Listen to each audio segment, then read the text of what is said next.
கருணை நீதி நியூஸ் செய்திகள் வாசிப்பது லேக்கா கருணாநிதி. 108 தொகுதிகளில் வெற்றி பெற்ற தமிழக வெற்றிக் கழகத்தை ஆட்சி அமைக்க கூடாது என்றும், இந்திய அரசியலமைப்பு சட்டத்திற்கும் வாக்களித்த தமிழக மக்களுக்கும் எதிராக செயல்படும் பிஜேபி அரசையும் தமிழக ஆளுநரையும் கண்டித்தும் திருவள்ளூரில் கொட்டும் மழையில் நனைந்தபடி காங்கிரசார் ஆர்ப்பாட்டத்தில் ஈடுபட்டனர். தமிழ்நாடு சட்டமன்ற தேர்தலில் அதிமுக, திமுக இரண்டு திராவிட கட்சிகளை பின்னுக்கு தள்ளி தமிழக வெற்றிக் கழகம் 108 தொகுதிகளில் வெற்றி பெற்று தனிப்பெரும் கட்சியாக உருவெடுத்துள்ளது. ஆட்சி அமைக்க பெரும்பான்மை எண்ணிக்கையான 118 இடங்கள் கிடைக்காத நிலையில் திமுக உடனான கூட்டணியில் இருந்து விலகி தமிழக வெற்றிக் கழகத்திற்கு காங்கிரஸ் ஆதரவு தெரிவித்துள்ளது.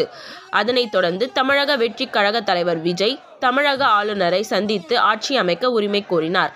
ஆனால் பெரும்பான்மை எண்ணிக்கையான 118 இடங்கள் இல்லாததால் ஆட்சி அமைக்க அழைக்கவில்லை என தமிழக பொறுப்பு ஆளுநர் தெரிவித்தார். இதனால் கூட்டணியில் மேலும் கட்சிகளை சேர்க்க தமிழக வெற்றிக் கழகம் முயற்சி செய்து வருகிறது. இந்நிலையில் தமிழக வெற்றிக் கழகத்துடன் கூட்டணியில் இணைந்த காங்கிரஸ் இந்திய அரசியலமைப்பு சட்டத்திற்கும் வாக்களித்த தமிழக மக்களுக்கும் எதிராக செயல்படும் பிஜேபி அரசையும் தமிழக பொறுப்பு ஆளுநரையும் கண்டித்து தமிழகம் முழுவதும் காங்கிரஸ் கட்சியினர் ஆர்ப்பாட்டத்தில் ஈடுபட்டு வருகின்றனர். இதன் ஒரு பகுதியாக திருவள்ளூர் மாவட்ட அரசு மருத்துவக் கல்லூரி அருகில் திருவள்ளூர் வடக்கு மாவட்ட காங்கிரஸ் கட்சியினர் சசிகுமார் தலைமையில் கொட்டும் மழையில் நனைந்தபடி ஆர்ப்பாட்டத்தில் ஈடுபட்டனர். அப்போது மழையில் நனைந்தபடி மத்திய அரசுக்கும் தமிழக பொறுப்பு ஆளுநருக்கும் எதிராக முழக்கங்கள் எழுப்பினர். தமிழகத்தில் அதிமுக, திமுக என்ற இரண்டு திராவிட கட்சிகளை ஓரம் கட்டி தனிப்பெரும் கட்சியாக வெற்றி பெற்றுள்ள விஜயை ஆட்சி அமைக்க விடாமல் தடுப்பது விந்தையாக உள்ளது.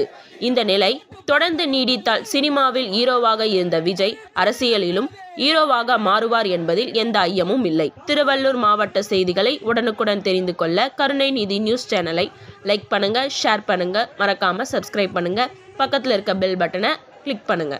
நன்றி, வணக்கம்.